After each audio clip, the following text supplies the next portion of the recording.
PMOS এটা কি? PMOS ব্যাপারটা যে ফুল ফর্ম যেটা হচ্ছে পলি এন্ডোক্রাইন মেটাবলিক ওভেরিয়ান সিনড্রোম। তো সাধারণ লক্ষণগুলো কি এই পিএমওএস এর? ওবেসিটি একটা ইম্পর্টেন্ট ফ্যাক্টর, বা ওভারওয়েট, অতিরিক্ত ওজন বেড়ে যাওয়া বা মুখে ব্রণ হওয়া, ব্লিডিং হচ্ছে না বা বন্ধ থাকে, গলায় দাগ হয়ে যাচ্ছে, এরকম ব্যাপার। যারা ধরুন ওবেস্ট নন তাদের ক্ষেত্রেও কি পিএমওএস হওয়ার কিছুটা সম্ভাবনা আছে? অ্যাপ্লিকেবল। ডায়াবেটিক এবং একই সঙ্গে ওবেস্ট তাদের ক্ষেত্রে পিএমওএস হওয়ার সম্ভাবনা আরও বেশি থাকে? অনেক বেশি থাকে। যারা ওবেসিটি থাকেন তাদের যে মেন সমস্যাটা দেখা দেয় যে পিএমওএস যদি থাকে তাহলে সেক্ষেত্রে স্বাভাবিকভাবে গর্ভধারণেও কি অসুবিধা হতে পারে, সমস্যা হতে পারে? নমস্কার, আমি বৃষ্টি আর আপনারা দেখছেন হেলথ ইম্প্যাক্ট বাংলা, বাংলার সবচেয়ে বড় হেলথ পডকাস্ট। আর আজকের বিষয় হচ্ছে পিসিওএস এবং পিএমওএস।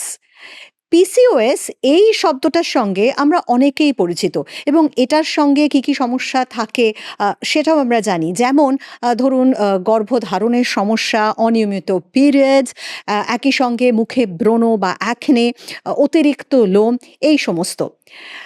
চিকিৎসা মহলে নতুন আরেকটা টার্ম এসছে, সেটা হচ্ছে পিএমওএস। প্রশ্ন হচ্ছে তাহলে যে পিসিওএস এবং পিএমওএস এই দুটো কি একই?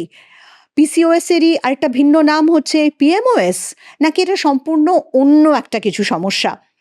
এই নিয়ে অবশ্য আজকে আলোচনা করব। এবং হ্যাঁ, এটাও ঠিক কথা যে এই পিসিওএস বা পিএমওএস যদি ঠিক সময় ডায়াগনোসড হয় তাহলে চিকিৎসার মাধ্যমে এটা কি কিওর হতে পারে? এইসব নিয়ে আলোচনা করব। আলোচনা করতে আমার সঙ্গে আজ এই পডকাস্টে রয়েছেন বিশিষ্ট চিকিৎসক ডক্টর সৌপ্তিক গঙ্গোপাধ্যায়। আপনাকে স্বাগত জানাচ্ছি আমাদের এই পডকাস্টে। প্রশ্নে আসবো, তবে তার আগে আমার নতুন যারা দর্শক বন্ধু তাদের জন্য একটা বিশেষ আবেদন রয়েছে। যারা এখনো পর্যন্ত আমাদের এই চ্যানেলকে সাবস্ক্রাইব করেননি তারা চটপট সাবস্ক্রাইব করে ফেলুন। তার কারণ প্রতিনিয়ত আমরা বিভিন্ন রকম সমস্যা নিয়ে, মানসিক বা শারীরিক সমস্যা নিয়ে আলোচনা করি এবং আমাদের সঙ্গে যেহেতু বিশিষ্ট চিকিৎসকরা থাকেন তাই আমরা সমাধান খোঁজারও চেষ্টা করি। ডক্টর গঙ্গোপাধ্যায়, প্রথমেই যেটা আপনার কাছে আমি জানতে চাইবো যে পিসিওএস এই শব্দটার সঙ্গে আমরা অনেকেই পরিচিত, কিন্তু এই যে পিএমওএস এই শব্দটা শোনা যাচ্ছে, তাহলে এই পিসিওএস এবং পিএমওএস এই দুটো কি ভিন্ন? যদি ভিন্ন হয়ে থাকে তাহলে পিএমওএস এটা কি? দুটো একেবারেই ভিন্ন নয়।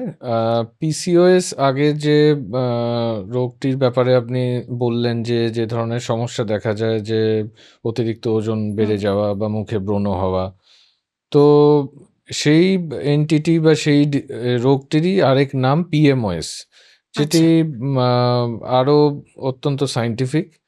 কারণ মেনলি যেটা হচ্ছে আগে পলিসিস্টিক ওভেরিয়ান সিনড্রোম বলে যে, বা ডিজিজ পিসিওডি বলে যে রোগটির ব্যাপারে অনেকেই বাবা মারা আজকালকার দিনে, যেটা বয়স কম, অনেকেই ওজন বেশি, বাবা মায়েরাও চিন্তিত থাকেন যে ব্লিডিং ইরেগুলার হচ্ছে, যে এরকম ব্যাপার।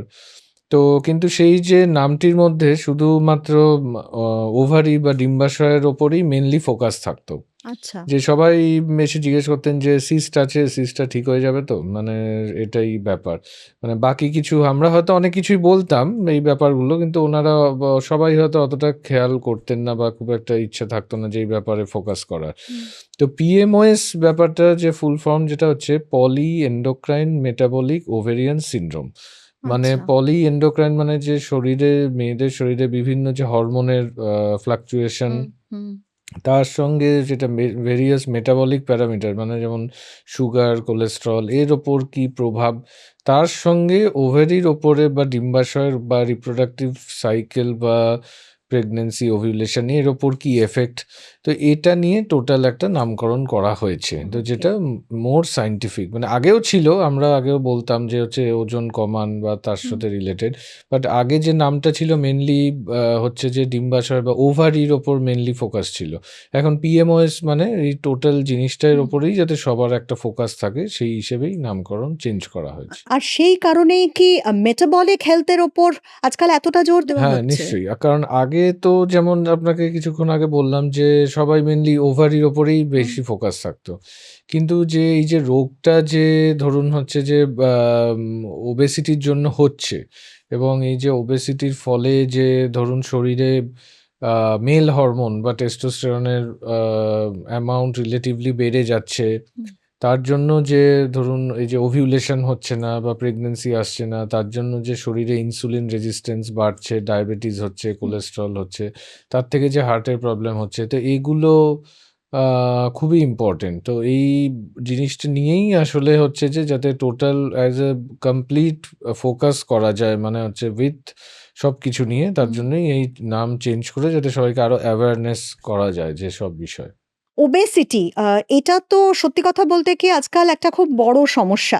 কিন্তু আমি যেটা জানতে চাইছি যে যারা ধরুন ওবেসড নন আ তাদের ক্ষেত্রেও কি পিএমওএস হওয়ার কিছুটা সম্ভাবনা রয়েছে? অ্যাপ্লিকেবল। মেইনলি 70-90% যাদের এই রোগ হয়, আগে হুম, যেমন পিসিওএস বলতাম হুম, বা এখন যেটা পিএমওএস আমরা বলছি, যে সেটা মেইনলি 10 জনের মধ্যে ৭ থেকে ৯ জনই হচ্ছেন যে ওবেস, বডি ওয়েট বেশি এরকম। ওকে। কিন্তু 10-20% যাদের থাকেন যে অনেক সময় যা বডি ওয়েট কম থাকলেও হচ্ছে যে পিএমওএস রোগ দেখা যায়। তো সাধারণ লক্ষণগুলো কি এই পিএমওএস এর? পিএমওএস এর লক্ষণ যেটা ১ম এই যে মেজরিটি যেমন বললাম যে হুম, ওবেসিটি একটা ইম্পোর্টেন্ট হুম, ফ্যাক্টর হুম, বা হুম। ওভারওয়েট, এবং এই যে তার আগে যে কোয়েশ্চেন করলেন যে অনেক সময় যে নরমাল ওয়েটের হয় কিনা। নরমাল ওয়েট অনেক সময় হয়তো আছে, কিন্তু ওনার হয়তো সেন্ট্রাল ওবেসিটি বা সেন্ট্রাল ফ্যাট ডিপোজিশন হয়তো অনেক বেশি আছে, যে আচ্ছা, পেটের বা থাইজ এরকম। ওকে। তো সেটা একটা ব্যাপার যে ওবেসিটি, ওভারওয়েট একটা main factor. Irregularity of menstruation, মানে ধরুন সাইকেলস ইরেগুলার, তার সঙ্গে যেটা হচ্ছে যে অনেক সময় হয়তো ১-২ মাস পিরিয়ডস হলো না, ওকে। বা তার সঙ্গে যেটা হচ্ছে ইনফার্টিলিটি, অনেক সময় প্রেগন্যান্সি আসতে অনেক সময় অসুবিধা হয়। তার সঙ্গে যেটা আছে যে ব্রণ বা অ্যাকনে, এটা একটা ইম্পোর্টেন্ট ব্যাপার। তার সাথে যেটা হচ্ছে ফেসিয়াল হার্সুডিজম, আমরা যেটা বলি যে মুখে অবাঞ্ছিত যে হেয়ার গ্রোথ, সেটা ওই হরমোন এফেক্ট হরমোনস এর এফেক্টে। এফেক্ট। আ তার সঙ্গে যেটা স্কিন পিগমেন্টেশন, ঘাড়ে বা অনেক সময় স্কিনে অনেক কালো সময় একটা দাগ। কালো দাগ। আচ্ছা। আর যেটা হচ্ছে যে মুড সুইংস বা ডিপ্রেশন, এটাও একটা ইম্পোর্টেন্ট এই কয়েকটাই মেইনলি ইম্পোর্টেন্ট সিম্পটম। তার সাথে যেটা আছে যে দেখা যায় যে অনেকেরই ডায়াবেটিস আছে হুম। বা কোলেস্টেরলের প্রবলেম আছে, থাইরয়েডের প্রবলেম আছে। তো এগুলো অ্যাসোসিয়েটেড। তাহলে এই যে ডায়াবেটিসের কথা আপনি বলছেন, আ এটা কি বলা যায় যে যারা ডায়াবেটিক এবং একই সঙ্গে ওবেসড তাদের ক্ষেত্রে পিএমওএস হওয়ার সম্ভাবনা আরো বেশি থাকে?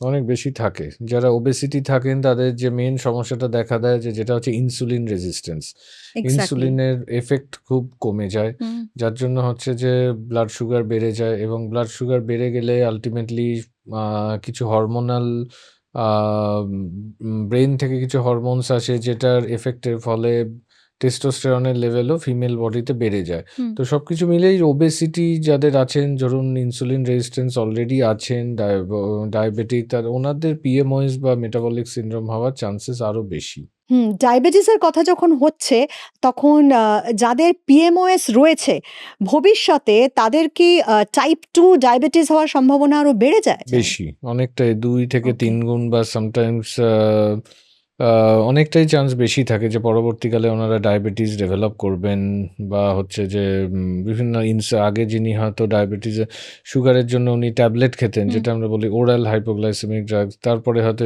এর জন্য ইনসুলিন লাগবে। ইনসুলিন। তো প্রগ্রেসিভ, মানে লাগতে পারে। হাই চান্সেস থাকে। পিএমওএস যদি থাকে তাহলে সেক্ষেত্রে স্বাভাবিকভাবে গর্ভধারণেও কি অসুবিধা হতে পারে, সমস্যা হতে পারে? হতে পারে, এবং অনেকেরই এটা মিসকনসেপশন থাকে যে একেবারেই প্রেগন্যান্সি হুম, আসবে না। হুম, কিন্তু প্রেগন্যান্সি আসবে না ব্যাপারটা এরকম নয়, যে যদি সঠিক ট্রিটমেন্ট করা যায়, এবং এক্ষেত্রে ট্রিটমেন্ট ম্যাক্সিমাম টাইমে কিন্তু পেশেন্টদের হাতেই থাকে। মানে আমরা যেমন বলি যে ওয়েট রিডাকশনটা একটা সবথেকে হুম, সেন্ট্রাল ফ্যাক্টর। হুম। যদি ওনারা ওয়েট রিডিউস না করেন, যেমন তারপরে কিন্তু দেখা যায় যে ধরুন আমরা তো ধরুন ওষুধ দিলাম ১ বছর, ২ বছর, ৩ বছর। বাট ওয়েট রিডাকশন যদি আল্টিমেটলি না হয়, তখন কিন্তু পরবর্তীকালে প্রেগন্যান্সিতে অসুবিধা দেখা দিতে পারে। বা যদি প্রপার লাইফস্টাইল মডিফিকেশন করা যায়, এক্সাক্টলি, হ্যাঁ। ওজন যদি রিডিউস করা যায়, তাহলে পরবর্তীকালে দেখা যায় যে প্রেগন্যান্সি নিয়ে কিছু মেডিসিনস অবশ্যই আছে। হুম। বাট সেটা দিলে তখন তাড়াতাড়ি কাজ করে প্রেগন্যান্সি আসতে সুবিধা হয়। বাট অর্থাৎ ওয়েট রিডিউস না করলে অনেক সময় দেখা যায় যে আমরা যেটা বলি যে ওভিউলেশন হুম, ইনডিউসিং হুম। মেডিকেশনস, সেগুলো আমরা দিই, কিন্তু অনেক ক্ষেত্রে দেখা যায় যে সিভিয়ার ওবেসিটির জন্য এত হরমোনাল ডিস্টারবেন্সেস বেশি থাকে, সেটা হয়তো অনেক সময় কাজ করে না। অর্থাৎ আজকাল আমরা বিভিন্ন ধরনের যেরকম লাইফস্টাইল ডিজিজ দেখি, পিএমওএস কে কি তার সঙ্গে যুক্ত করা যায়? করা যায়। কারণ ওকে। বিভিন্ন লাইফস্টাইল ডিজিজ বলতে আজকালকার দিনে যেমন বলি যে হার্টের প্রবলেম, হুম, হার্ট ডিজিজ হুম। কিংবা হচ্ছে কোলেস্টেরল, ডায়াবেটিস, তো এগুলো থাইরয়েডের প্রবলেম। তো এগুলো সবই পিএমওএস এর সাথে রিলেট করা যায় এবং সবকিছুই রিলেটেড টু মানে ওবেসিটি বা ওভারওয়েট, বডি ওয়েটের জন্য। তাহলে যদি ঠিকঠাক লাইফস্টাইল লিড করা যায়, পুষ্টিকর খাবার, ঠিক পরিমাণে খাবার, এক্সারসাইজ করা এবং বাকি সমস্ত কিছু যদি ঠিকঠাক করা যায়, করা যায় তাহলে অবশ্যই। অবশ্যই এটাকে হ্যাঁ, আটকানো কন্ট্রোল সম্ভব। করা যায় এবং অনেক ক্ষেত্রেই যে দেখা যায় যে আমার অনেক পেশেন্টই আছেন যারা ধরুন ইনিশিয়ালি যখন এসছিলেন আমার কাছে হয়তো 2021 বা হুম, 20 তে হয়তো 100 কেজি প্লাস ছিলেন এবং ওকে। তারপরে রিসেন্টলি যখন আসেন তখন দেখা যায় যে অনেকটাই ওয়েট রিডিউস করে হয়তো এখন 65-70 এর কাছাকাছি ওয়েট। তো ওনাদের যেমন এখন আর ওষুধও লাগে না, হুম, সবকিছু নরমাল হয়ে যায়। হুম, বাট এমন অনেকেই আছেন যে ধরুন আগে 99 কেজি ছিলেন এবং উনি ৩ বছর পরে আ আবার ১ কেজি বেড়ে 100 হয়ে গেছে। উনার কোনো ওয়েট রিডাকশনই হয়নি বা হুম, বেশি হয়ে গেছে। হুম। উনাদের ক্ষেত্রে যেমন ট্রিটমেন্ট খুবই অসুবিধার হয়ে যায়। একেবারেই।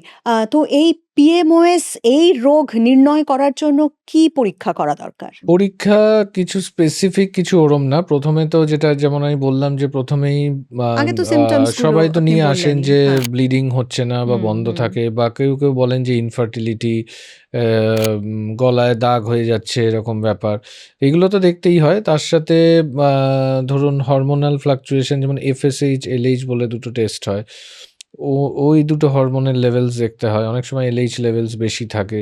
তার সাথে দেখতে হয় যে কিছু বডিতে যে যেমন বললাম মেল হরমোন হুম, হুম, টেস্টোস্টেরনের লেভেল কিরম হুম। আছে। Associated thyroid hormones, prolactin hormones এগুলো তো আছেই। প্লাস এর সঙ্গে দেখতে হয় যে যেমন বলছিলাম যে diabetes, blood sugar level, cholesterol level hmm. আ এগুলো পরীক্ষা করে অ্যাজ এ হোল ডায়াগনোসিস করতে হয় যে উনি পিএমওএস এই এন্টিটি থেকে সাফার করছেন কিনা। আর একবার ডায়াগনোসিস হয়ে যাওয়ার পর চিকিৎসা পদ্ধতিটা ঠিক কি হয়? চিকিৎসা পদ্ধতি মেইনলি যেটা হচ্ছে আমরা তো ১ম এই বলি যে ওয়েট ওয়েট লস, রিডাকশন। হ্যাঁ। আপনারা ডায়েটারি মডিফিকেশনস আমরা সাজেস্ট করে দিই। আর হচ্ছে যে ধরুন তারপরে হচ্ছে যে এক্সারসাইজের ব্যাপারে আমরা একটা বলি। Diet and exercise is the main. Hmm, তারপরে কিছু মেডিসিনস দেওয়া হয় যেমন আমরা বলি ইনসুলিন সেনসিটাইজার্স যেটা বলি মেটফর্মিন কমনলি দেওয়া হয়। হুম। তার সাথে অ্যাসোসিয়েটেড থাইরয়েডের সমস্যা থাকলে থাইরয়েডের মেডিকেশনস, প্রোল্যাক্টিন বলে একটি হরমোন বেশি থাকে তার রিলেটেড মেডিকেশনস এবং আপনার যদি ডায়াবেটিস থাকে বা কোলেস্টেরল হয়ে গিয়ে থাকে তাহলে তার related medications plus weight reduction যেমন বললাম যে ডায়েটারি এভাবেই। আর যাদের ধরুন ইনফার্টিলিটি আছে তাদের যেমন ওভিউলেশন ইনডিউসিং মেডিকেশনস এগুলো দিয়ে ট্রিটমেন্ট করা হয়। অর্থাৎ আবারও যে বিষয়টায় ফিরে আসবো, সেটা হচ্ছে আমার মনে হয় যে আমাদের পডকাস্ট যারা দেখছেন তাদের মনেও একটা আশঙ্কা, একটা ভয় থাকে যে পিএমওএস যদি হয় তাহলে সেক্ষেত্রে স্বাভাবিকভাবে গর্ভধারণ কতটা সম্ভব? আ সেক্ষেত্রে আপনি যেরকম বললেন যে সবথেকে আগে প্রয়োজন ওয়েট লস করা থেকে ওয়েট ইম্পোর্টেন্ট। রিডিউস তো এটা ইম্পোর্টেন্টই। হুম, অবশ্যই সবসময় আমরা বলি যে আপনাদের যদি প্রেগন্যান্সি খুব এখনই প্ল্যান করার না থাকে, তো আপনি যদি ১-২ বছর টাইম নেন তো হুম, সে ১-২ বছরে ওয়েট অপটিমাইজ করে নেওয়াটা খুব ইম্পোর্টেন্ট। তার সাথে যেমন আমি বললাম যে যদি কোনো থাইরয়েডের ইস্যুস থাকে, যদি কোনো বা প্রোল্যাক্টিনের ইস্যুস থাকে বা অ্যাসোসিয়েটেড আদার ফ্যাক্টরস, তো এগুলো তো ট্রিটমেন্ট করাই হয়। হুম, তো হুম, সেগুলো ওষুধ দেয়া হয়, মেডিসিন দেয়া হয় থাইরয়েডের যাতে অনেক সময় অনেকেরই হাইপোথাইরয়েডিজম থাকে, থাইরয়েড হরমোন শরীরে কম থাকে। হুম, সেগুলো রিপ্লেসমেন্ট দেওয়া। তারপরে আদার ফ্যাক্টরস যা ইনফার্টিলিটি রিলেটেড সেগুলো ইভ্যালুয়েট করা। হুম। তো এগুলোতেই মোটামুটি PMOS a as such basically a infertility related নিয়ে অনেকেই ভয়ে থাকেন। বাট যদি যেমন বললাম যে খুব সিভিয়ার ওবেসিটি বা একদম কিছু মানছেন না, ওজন বছরের পর বছর বেড়েই হুম। যাচ্ছে। এছাড়া ট্রিটমেন্ট খুব একটা ডিফিকাল্ট নয়। তার মানে এরকম নয়। যে প্রেগন্যান্সি নিতে পারবেন না বা Exactly. আসবে না এরকম ব্যাপার নয়। অনেক ধন্যবাদ আপনাকে আপনার এই মূল্যবান পরামর্শ দেবার জন্য, এবং আমার মনে হয় যে আজকে যে খুব গুরুত্বপূর্ণ বিষয় নিয়ে আমাদের আলোচনা হলো তার থেকে আমাদের দর্শক বন্ধুরা যথেষ্ট উপকৃত হবেন।